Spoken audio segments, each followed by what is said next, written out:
আসসালামু আলাইকুম প্রিয় বন্ধুরা। তো আপনাদের আজকে যে টপিকটা শেখাবো অবশ্যই আপনারা এটা জেনে যাবেন, সেটা হচ্ছে কপিরাইট মেস। আপনারা এটা কিভাবে ডিলিট করবেন এবং বিষয়টা আসলে কোন কোন ক্ষেত্রে কপিরাইট আসে এটা পূর্ণাঙ্গভাবে ধারণা নিয়ে যান। অবশ্যই আপনি নিজেই পারবেন এই কপিরাইট আসলে ডিলিট করতে এবং নিজেই পারবেন এটা কিভাবে ডিলিট করা যায়।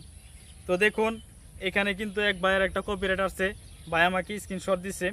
তো ভাই বুঝতেছে না বিষয়টা হচ্ছে যে কোন কোন ক্ষেত্রে কপিরাইট আসে।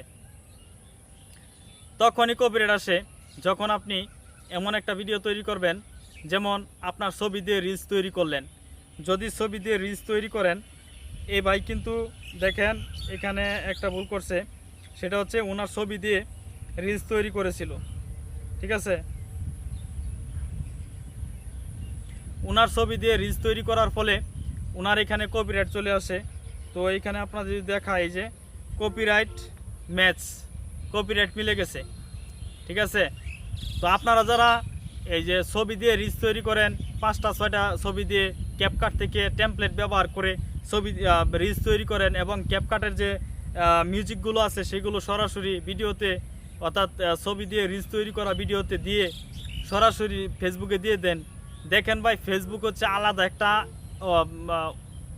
Auto robotic platform.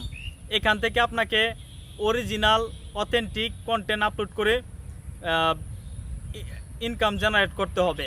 এখানে যদি আপনি অন্য জায়গা থেকে সরাসরি মিউজিক প্লাস ছবি দিয়ে রিলস তৈরি করেন, সেখান থেকে কিন্তু দেখা গেছে সরাসরি আপনাকে কপিরাইট ধরবে। এটাই কিন্তু সেখানে ধরেছে। যেমন এই যে এখানে কপিরাইট দেখাচ্ছে, যে এখানে আমি যদি বাংলাটা পড়ি, দেয়ার আর চেঞ্জ টু ইউর ভিডিও, বলতেছে যে এই ভিডিওটা পাল্টাতে বা পরিবর্তন করতে। তো ওয়ান অর মোর অ্যাকশনস, আপনার বিরুদ্ধে একটা অথবা একের অধিক অ্যাকশন নিতে পারে। Or apply to your video, আপনি চাইলে অ্যাপ্লাই করতে পারেন। বিকজ, কারণ অফ এ কপিরাইট মেস, আপনার ভিডিওতে কপিরাইট মিলে গেছে। তো আপনি চাইলে এইখানে দেখেন ভিডিও আপলোড করে দিলেই হবে না। আমি আগে বলি, আপনারা যাদের ছবি দিয়ে রিলস তৈরি করে ফেলেন, এআই দিয়ে যদি ভিডিও না তৈরি করেন, এআই দিয়ে এমন একটা ভিডিও তৈরি করতে হবে, যেমন আপনি ছবি দিয়েও যদি এআই ভিডিও তৈরি করেন, ইনকাম জেনারেট করতে চান, তাহলে সেখানে কিন্তু যে অ্যাপ থেকে আনবেন সেই অ্যাপের কিন্তু পারমিশন থাকতে হবে, ঠিক আছে। ফেসবুক যেহেতু এআই ভিডিও পছন্দ করে, এআই ভিডিও সাপোর্ট করে, কিন্তু এআই দিয়ে জেনারেট করে তারপরে ভিডিওগুলো আপলোড করতে হবে। এখন দেখা গেছে আপনি এআই দিয়ে ভিডিও তৈরি না করেই এখানে এনে সরাসরি ভিডিও আপলোড করে দিচ্ছেন, তাহলে কিন্তু সেই ভিডিও কখনোই ফেসবুক রিসিভ করবে না, কপিরাইট ধরিয়ে দিবে।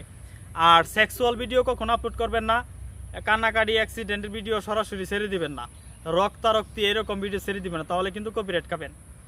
আর ফেসবুকের যেগুলো আপনার মিউজিকের পারমিশন নেই, অর্থাৎ আপনি মিউজিকের পারমিশন পাইছেন না, সরাসরি মিউজিক ব্যবহার করছেন, সেক্ষেত্রেও কপিরাইট খাবেন।